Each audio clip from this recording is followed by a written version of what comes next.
Репресијата врз Јордан Камчев, зашто веќе подолго време предупредува неговата одбрана. Последниот период стане меѓународна тема на начин кој директно оцрнува Македонија како држава која сака напредок кон Европската унија. Токму правосудството е една од клучните точки кои мораме да ги совладаме доколку сакаме членство во европското семејство. Но она што последниот период се говори за Македонија на меѓународна сцена ниту малку нема да биде од помош на тој пат.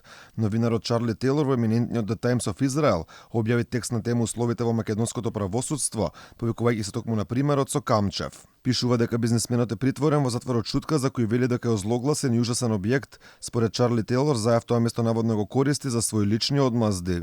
Условите во Шутка, дури и без сугестија дека Заев го користи за да ги казни своите ривали, се далеко од тоа да бидат во согласно со Меѓународниот пакт за граѓански и политички права, но и Конвенцијата против тортура и други сурови, нехумани или понижувачки постапки или казнување, кое забранува тортура и сурово нечовечко или понижувачко постапување или казнување, без исклучок или отстапување. Ако има разлика за некои притвореници, таму се смета за веќе обвинети и осудени.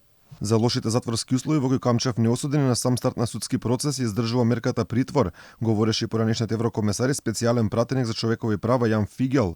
Тој вели дека уште од самото притворање во март, кога Камчев беше оставен 5 дена без вода, започнала тортурата врз него, порачи дека Камчев мора да биде пуштен од затвор, бидејќи неговата здравствена состојба е загрижувачка.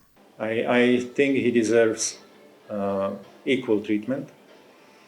And concerning healthcare, there is clear report from cardiologs from Austria, Slovenia and North Macedonia about seriousness of his disease, heart disease.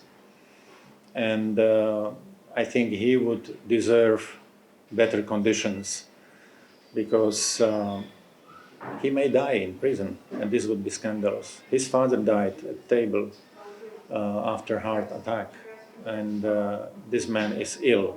Она што фрла уште поголема дамка на овој случај е што и покрај влошената здравствена состојба, Камчев понуди милионска во евра гаранција за да излезе од Чутка, но таа беше одбиена иако праксата кога такви суми се во прашање речиси секогаш да се прифати барањето на одбраната.